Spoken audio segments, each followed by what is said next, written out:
अस्सलामु अलैकुम मुअज़्ज़िज़ नाज़रीन, फैक्ट फन टीवी में खुश आमदीद। नाज़रीन, आज की वीडियो अलामत क़यामत का पार्ट 2 है। इससे पहले अलामत क़यामत के पार्ट 1 में हम ज़ुहूर इमाम महदी अलैहिस्सलाम, ख़ुरूज दज्जाल और ज़ुहूर हज़रत ईसा बिन मरियम अलैहिस्सलाम पर गुफ्तगू कर चुके हैं। तो आइए बाकी अलामत क़यामत पर गुफ्तगू करते हैं। याजूज माजूज। इमाम महदी के इंतकाल के बाद तमाम इंतज़ामात हज़रत ईसा के हाथ में होंगे और नहायत सुकून व आराम से ज़िंदगी बसर हो रही होगी कि अल्लाह ताला हज़रत ईसा पर वही नाज़िल फरमाएंगे कि मैं एक ऐसी कौम निकालने वाला हूँ जिसके साथ किसी को मुकाबले की ताकत नहीं।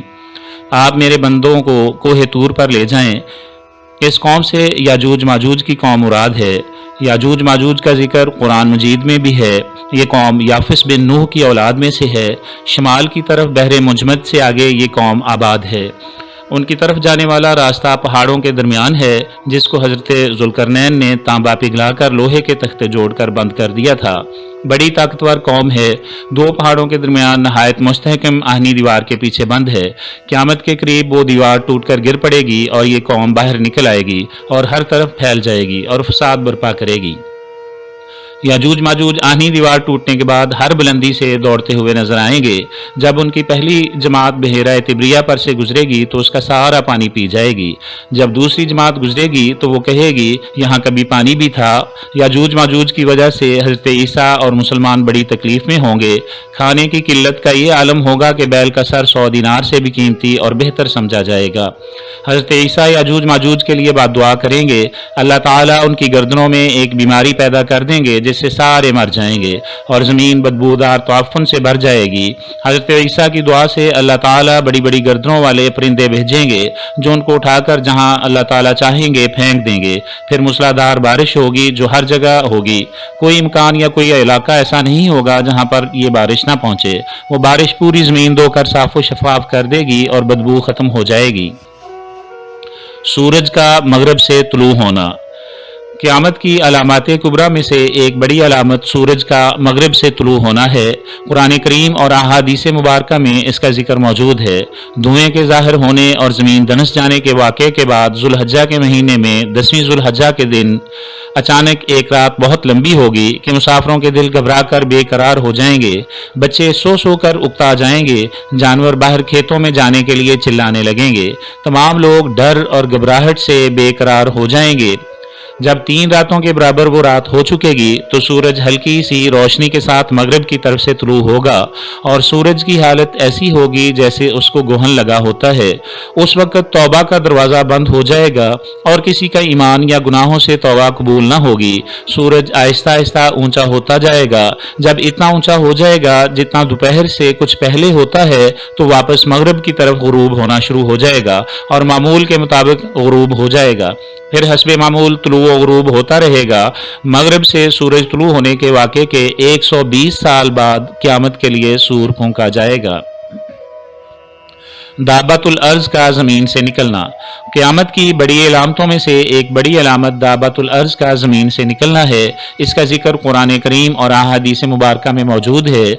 मगरिब से सूरज तुलू होने के वाक़े के कुछ ही रोज़ बाद मक्का मुकरमा में वाक़ पहाड़ सफ़ा फटेगा और उसे एक अजीब व गरीब जानवर निकलेगा जो लोगों से बातें करेगा और बड़ी तेज़ी के साथ सारी ज़मीन में फिर जाएगा। उसके पास हज़रत सुलेमान अलैहिस्सलाम की अंगूठी और हज़रत मूसा अलैहिस्सलाम का आसा होगा। ईमान वालों की पिशानी पर हज़रत मूसा के आसा से एक नूरानी लकीर खींच देगा जिससे उनका सारा चेहरा रोशन हो जाएगा और काफरों की नाक या गर्दन पर हज़रत सुलेमान की अंगूठी से स्याह मोहर लगा देगा जिससे उसका सारा चेहरा मैला हो जाएगा। लोगों के मजमा में ईमान वालों को कहेगा ये ईमानदार हैं और काफिर के बारे में कहेगा ये काफिर है। इसके बाद वो गायब हो जाएगा। ठंडी हवा का चलना और तमाम मुसलमानों का वफात पा जाना। जानवर वाले वाक़े के कुछ ही रोज़ बाद जुनूब की तरफ से एक ठंडी और नहायत फरहत बख्श हवा चलेगी जिससे तमाम मुसलमानों की बगल में कुछ निकल आएगा जिससे वो सब मर जाएंगे। हत्ता कि अगर कोई मुसलमान किसी गार में छुपा हुआ होगा उसको भी ये हवा पहुंचेगी और वो वहीं मर जाएगा। अब रूए ज़मीन पर कोई मुसलमान नहीं होगा, सब काफिर होंगे और शिरारुन्नास यानी बुरे लोग रह जाएंगे। हबशियों की हुकूमत और बैतुल्लाह का शहीद होना। جب سارے مسلمان مر جائیں گے اور روئے زمین پر صرف کافر رہ جائیں گے، اس وقت ساری دنیا میں حبشیوں کا غلبہ ہو جائے گا اور انہی کی حکومت ہوگی۔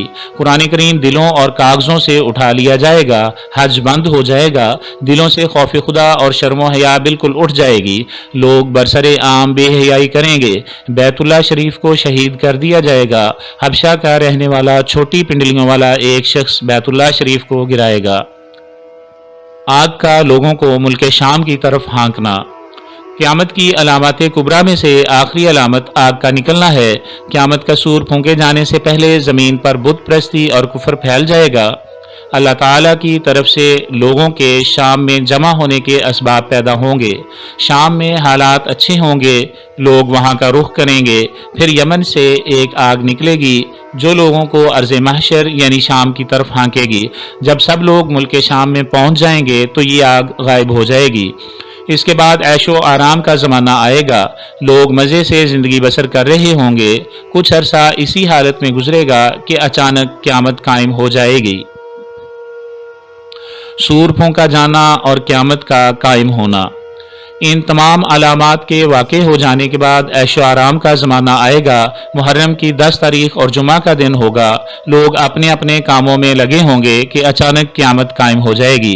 2 آدمیوں نے کپڑا پھیلا رکھا ہوگا، اس کو سمیٹ نہ سکیں گے اور نہ ہی خرید و فروخت کر سکیں گے کہ قیامت قائم ہو جائے گی۔ ایک شخص اپنی اونٹنی کا دودھ لے کر جائے گا اور اسے پی نہیں سکے گا کہ قیامت قائم ہو جائے گی۔ ایک شخص اپنے پانی والے حوض کی مرمت کر رہا ہوگا اور اس سے پانی نہیں پی سکے گا کہ قیامت قائم ہو جائے گی۔ ایک شخص نے نوالا منہ کی طرف اٹھایا ہوگا، اسے منہ میں ڈال نہیں سکے گا کہ قیامت قائم ہو جائے گی۔ قیامت حضرت اسرافیل کے سور پھونکنے سے برپا ہوگی، جس کی آواز پہلے ہلکی اور پھر اس قدر ہیبت ناک ہوگی کہ اس سے سب جاندار مر جائیں گے، زمین و آسمان پھٹ جائیں گے، ہر چیز ٹوٹ پھوٹ کر فنا ہو جائے گی۔ 40 سال بعد دوبارہ حضرت اسرافیل سور پھونکیں گے، جس سے سب زندہ ہو کر میدان محشر میں جمع ہونا شروع ہو جائیں گے۔ ناظرین سبسکرائب کیجئے fact to fun TV کو تاکہ اس طرح کی مزید ویڈیوز آپ تک پہنچ سکیں۔